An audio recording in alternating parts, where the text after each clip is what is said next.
कधी एखादी सकाळ जशी हॅक्टिक होते, शेड्यूल खूप बिझी असतं, त्याचपैकी आजचं माझं सकाळचं रुटीन खूपच जास्त बिझी होतं. कारण कालच दाखवलं होतं, काल आई गावावरून आल्या होत्या आणि भाऊजी रावेतवरून त्यांना भेटण्यासाठी आले होते. तर आज भाऊजींना जायचं होतं, त्याच्यामुळे खूपच कामाची धावपळ चालली होती. खूप दिवसातून सर्वजण एकत्र आल्यामुळे कालचं सगळं रात्रीचं रुटीन माझं बिघडलं. ते आज सकाळी मला भांडे वगैरे लावावे लागले. त्यानंतर मी एकीकडे चहा ठेवला. मला आणि आईंना ब्लॅक टी लागतो. नंतर माझं नेहमीचंच रुटीन म्हणजे 1 चमचा च्यवनप्राश खाणे आणि 1 ग्लास पाणी पिणे. आज मी खरं तर उभा राहूनच पाणी प्यायले, कारण वेळच नव्हता एवढा मला बसण्यासाठी. नंतर लगेच आम्ही ब्लॅक टी पिऊन घेतला व माझी चपात्यांची धावपळ चालू झाली. हो, माझ्या चपात्या कशा फुगतात किंवा मला बनवता येतात का, हे नक्की कमेंट करून सांगा.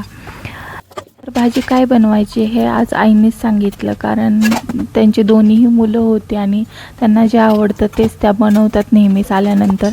तर मग आज कांद्याची पात बनवली. आज हे चहा आणि चपाती भाऊजींना ब्रेकफास्टसाठी म्हणून दिली. तर भाऊजींना संध्याकाळी टिफिनला म्हणून तिळाच्या पोळ्या पण लाटून घेतल्या. नेहमी पण भाऊजी जातात ना, तर आम्ही त्यांना 2 टाईमचा टिफिन हा देतो. मग त्यांची सर्व पॅकिंग मी रात्रीच करून ठेवली होती. मग टिफिन भरला. मग नंतर भाऊजी निघाले जाण्यासाठी रावेतला, कारण त्यांची ऑफिसचं टाईम 9चं असतं. मग त्यांना त्याच्या आधी तिथे पोचायचं असतं. माझं शेड्यूल किती जरी बिझी असलं तरी मला गुड मॉर्निंग विश करायला ह्यांच्याकडे आल्याशिवाय काही करमत नाही. मग मी आले माझ्या फेवरेट ठिकाणी, म्हणजे माझ्या टेरेस गार्डनमध्ये. तिथून मी सर्व फुले तोडली. मग हे एक गुलाबाचं फूल विखुरलेलं होतं. मी गुलाबाच्या सर्व पाकळ्या त्या घरंगाळ्यात टाकल्या. माझ्याकडे ते छोटंसं घरंगाळं मला खूप आवडतं. आईंना फुलं नेऊन दिली. त्यानंतर मग भाकरी बनवायच्या होत्या, कारण आई भाकरीच खातात. तर मग मी त्या भाकरी बनवून घेतल्या. मग सकाळचा माझा असा लोडेड प्रवास सर्व काही संपला. मग वेळ आली ती नको वाटत असलेलं काम म्हणजे भांडी घासणं. मग ते सर्व भांडी मी घासून घेतली. मग आईने आणलेला सर्व काही भाजीपाला होता, तो ऑर्गनायझरमध्ये मला तो ऑर्गनाईज करून फ्रीजमध्ये ठेवायचा होता. मग आम्ही दोघी पण हे असं भराभरी करत होतो. तोपर्यंत माझ्या मिस्टरांच्या टिफिनची वेळ झाली. मग हे मी त्यांना तिळाच्या पोळीवर तूप वगैरे घालून देत होते आणि चपाती आणि भाजी असा त्यांचा टिफिन मी पॅक केला. ताक पण दिलं, कारण आता उन्हाळा वाढत आहे तर ताक हे पिलंच पाहिजे दुपारी. मग मी त्यांना असं बरणीमध्ये पॅक करून दिलं. त्याच्यानंतर हे सर्व भाजीपाला सेट केलेला होता. भाजीपाल्याने भरलेले सर्व डबे मी फ्रीजमध्ये व्यवस्थित लावून घेतले.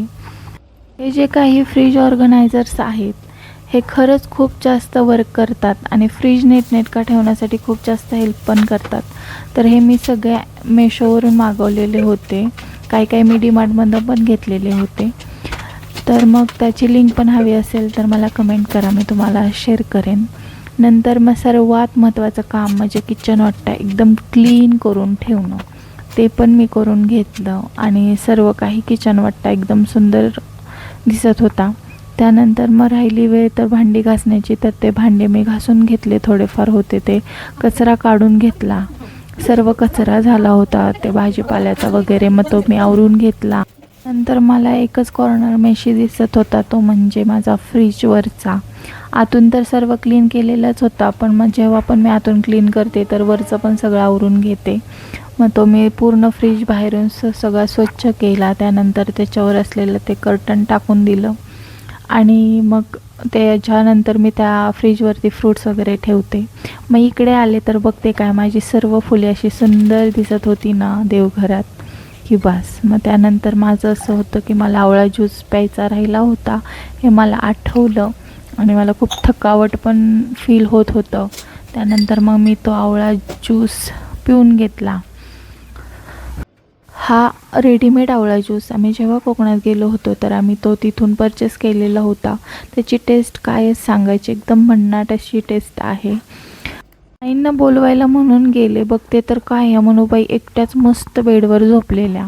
मग नंतर आईंनी आणि मी असं जेवण केलं. कैऱ्या वगैरे आईंनी गावाकडूनच काल आणलेल्या होत्या.